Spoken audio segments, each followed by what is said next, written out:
what I'd like to do is talk a little bit about our pricing service, which is where we've spent most of our time over the past 25 years helping publishers monetize their subscribers through dynamic pricing. So as many industries have figured out dynamic pricing, like airlines and hotels, we do this with publishers for subscriptions. And so as you recall from your econ class way back when, there's a demand curve that slopes down and a supply curve that slopes up. And ideally, you want to find this price where you're not leaving money on the table, where you're finding the right mix of price and quantity. The interesting thing about this is actually a single transaction. And we all know in subscriptions, there's actually multiple pricing decisions that you make.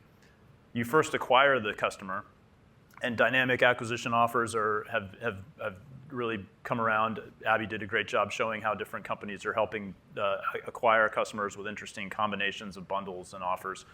There's also that step price from where you go from the acquisition offer to what we call a regular rate or a basic rate. And then there's lastly a renewal pricing. So 80% of the pricing that subscription businesses do is actually in that last category, renewal pricing. And so we'll talk a little bit more about that in detail. But we use different types of analytics in each of these situations to help optimize this revenue stream.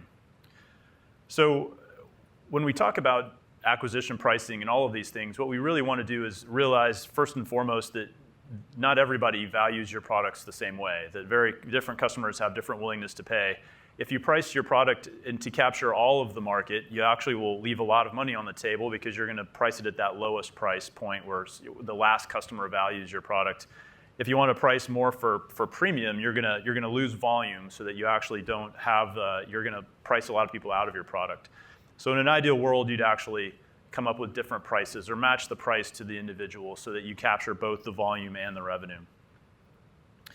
We do look actually at so I'll start talking about acquisition offering. So to use a lifetime value framework, as Abby so eloquently kind of described, what we find is that there's, as you acquire customers, you have this trade-off between quality and quantity.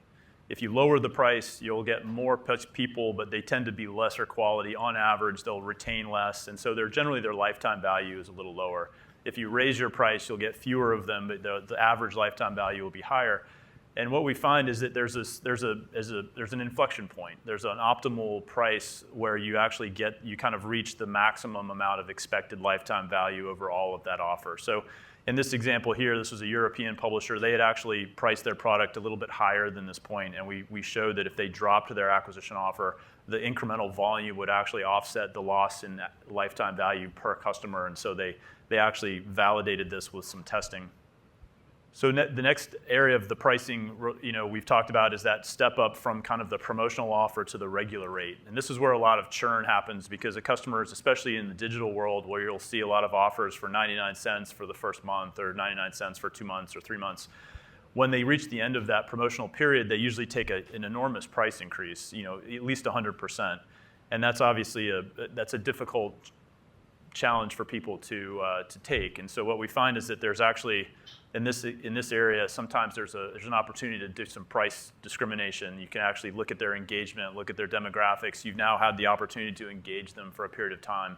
And instead of taking everybody to that full rate, you can actually do some incremental pricing. So in this case, you could actually have 30% of your customers go to perhaps an intermediate rate, 70% go to the next highest rate, and then you can see the other people will go.